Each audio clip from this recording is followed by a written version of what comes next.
Olá, olá, meus amigos, a todos que forem prestar concursos da Advocacia Pública, eu vou deixar 5 dicas de direito material do trabalho.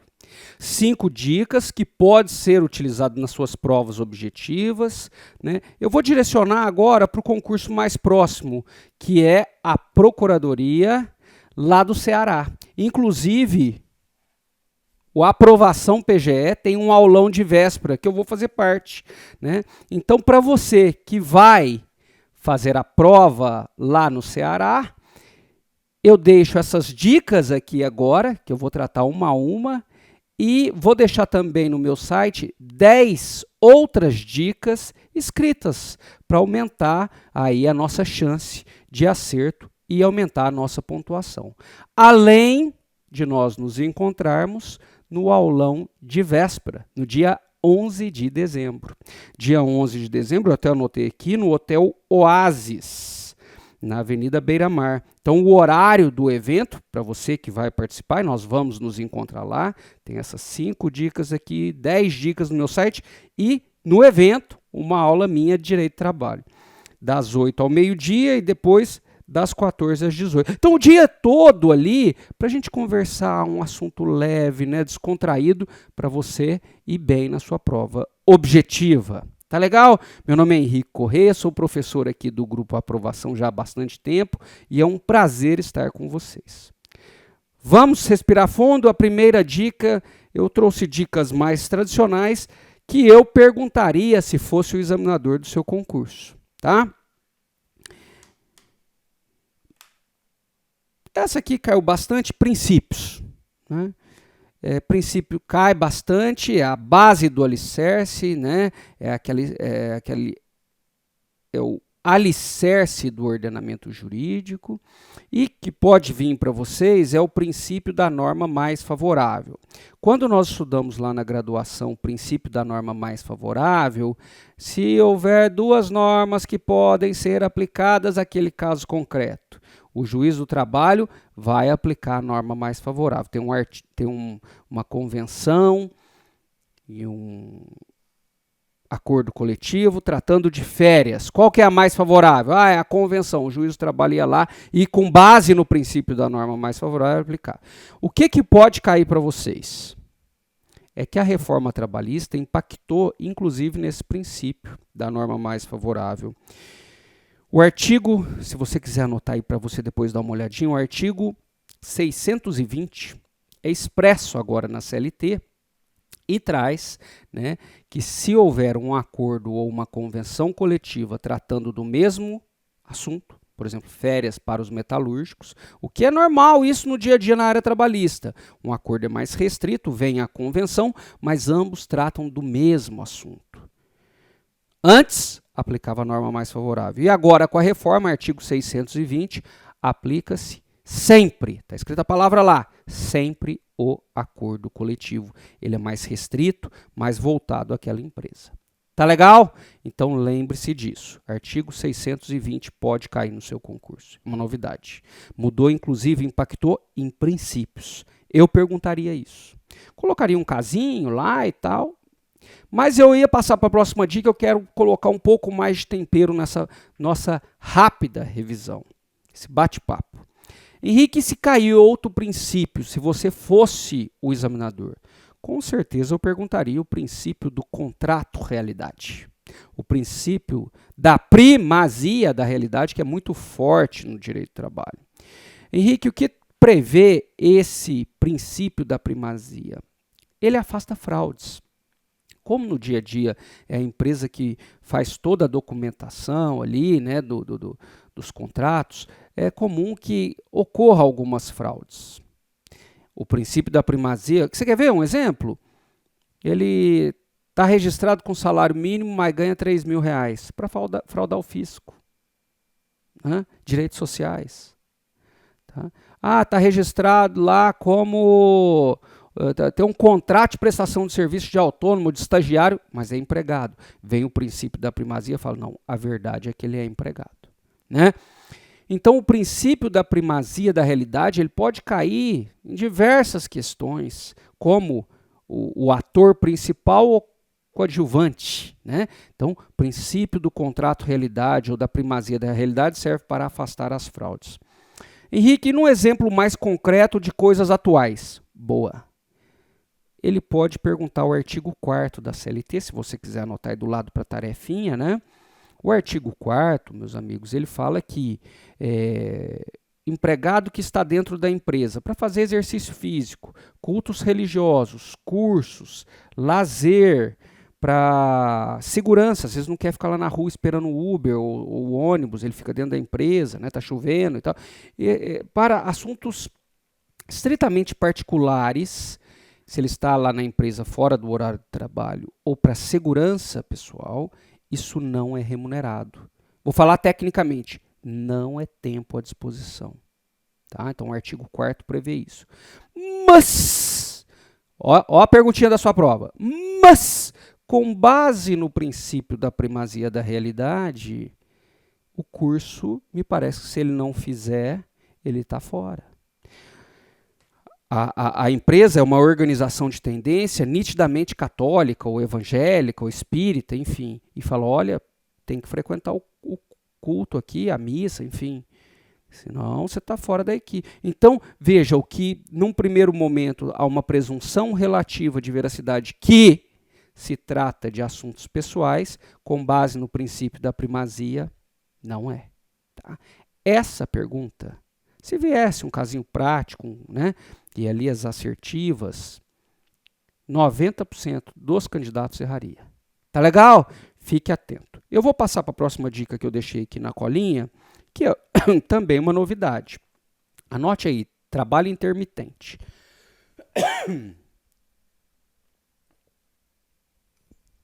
O trabalho intermitente, meus amigos, que é a segunda dica que eu deixei, é uma novidade da reforma, muito comum em outros países. Ele é contratado como empregado. Pensou-se inicialmente lá nas redes de fast food, nos buffets de festa e tal, mas aí a empresa o convoca para o trabalho quando ela precisa. Quando ela não precisa, ele fica, né, com o contrato suspenso. Então é um novo contrato de trabalho.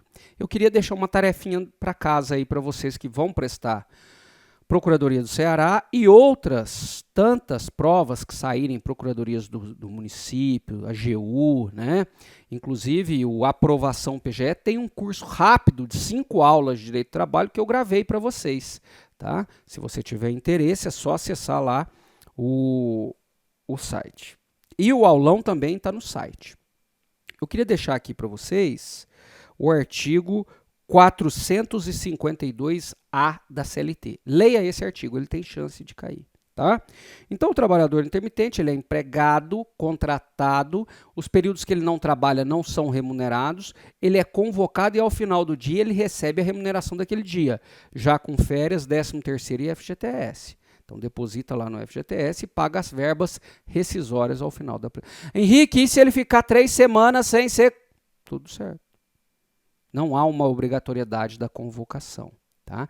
Então, esse trâmite do intermitente é bom você saber. Seu examinador pode perguntar. Tá?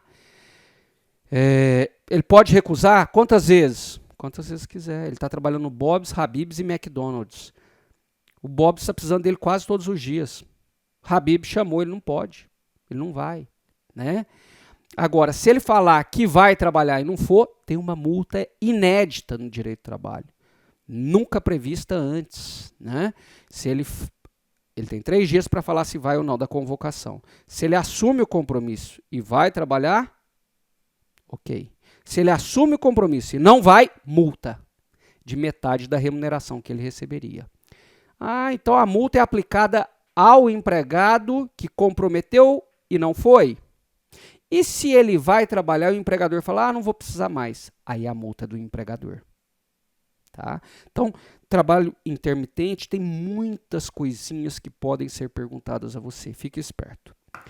Banco de horas, pessoal, é a terceira dica e já estou encerrando agora para o fim. São 5 dicas que eu separei. O banco de horas é algo que vai trabalhando e vai guardando lá no banco de horas. É dinheiro, ele trabalhou a mais das 8 horas. A grande novidade, que seria a pergunta, seria o banco de horas semestral. Anote aí, por gentileza. Banco de horas semestral. Ele pode ser firmado entre o Zé e a empresa. Banco de horas sempre precisou do sindicato, por acordo coletivo, convenção coletiva. Quando a gente fala acordo, convenção, um instrumento coletivo. Agora, o banco de horas semestral pode ser por acordo individual. Essa é uma baita mudança, tá? Então, deixa aí também a terceira dica. A quarta diquinha para a gente, né, tentar aumentar a nossa pontuação é a alimentação. O salário ele pode ser pago em dinheiro ou em utilidades. E alimentação é uma utilidade. Eu estudei, pessoal, como vocês aí, prestando concurso, né? Estudei muito tempo. Demorei para passar no concurso. Mas quando eu estudava, a alimentação sempre foi salário. Dava alimentação, a regra era que era um salário também, em utilidades. Veio a reforma trabalhista, a mais profunda, impactante, gigantesca alteração da área trabalhista, né, em 2017, e trouxe a alimentação agora, peraí que está embaçando, aí, e trouxe a alimentação como indenização. Então, anote aí, a indenização agora, a regra é que ela uma vez paga é indenizatória, exceto se paga em dinheiro. Então, alimentação, se for vale, se for cartãozinho, se for lá, tudo bem, é indenizatória. Se pagar junto com salário em dinheiro, é salário, tá bom? E aí reflete no 13º, nas férias, no FGTS. Então, pagou alimentação, indenizatório, paga e pronto. Pagou como salário, efeito expansionista salarial, ela vai somar para outras verbas também. Isso é muito importante na área trabalhista.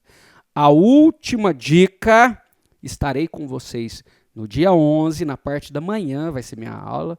Vou estar lá, se você tiver dúvidas, professor, estudei aqui pelo seu livro, mas não entendi. Vou, inclusive, levar alguns livros para sortear para a gente, né? Então, quem for no aulão, né, vou levar alguns livros. Se tiver dúvida ali, um pouco antes da minha aula ou depois, estarei à disposição, tá? É um prazer encontrá-los presencialmente. Bom, eu acho que o examinador arriscaria se perguntasse de pandemia, tá? Mas tem examinadores, como que eu posso chamar, de vanguarda, né? mais ousados, outros mais tradicionais. Os mais tradicionais iriam nessas perguntinhas que eu falei agora e que eu vou deixar lá no meu site. Mas às vezes tem examinadores ousados, de vanguarda, mais para frente, futuristas e tal. O ser humano é muito diferente, os examinadores também. Então, se ele perguntasse de pandemia, ele pode falar lá da redução do salário e da suspensão do contrato. O direito mais básico do trabalhador foi possível durante a pandemia por acordo individual. Isso foi muito impactante no direito do trabalho. E pôde ser feito por medidas provisórias que, inclusive, viraram leis temporárias. Essas leis não estão mais em vigor, né? Então, veja, se ele falar assim, durante a pandemia houve a possibilidade de medidas excepcionais da redução de salário e suspensão do contrato por acordo individual para receber o auxílio emergencial. Certo ou errado? Certo. Isso aconteceu e isso foi histórico. Foi grave para o direito do trabalho, porque podia ter a redução do salário, mas por norma coletiva, tá? A única lei da pandemia que continua em vigor, né, ainda é que as gestantes, neste período pandêmico, não podem trabalhar de forma presencial, somente o trabalho remoto. Ah, mas e se ela é empregada doméstica, trabalha na construção civil, nas empresas de calçados, que o trabalho precisa ser presencial? A lei não faz exceção. Trabalho remoto. Tá legal? Então essa seria uma pergunta da pandemia. Tá? Eu tentei aqui em 5 questõezinhas, um bate-papo descontraído, mas que pode garantir o seu concurso. Basta acessar o site henriquecorreia.com e a aprovação eu enviei para eles também. Tem mais 10 dicas lá que eu perguntaria. E no aulão, aí tem várias. Vamos fechar a prova de Direito do Trabalho juntos.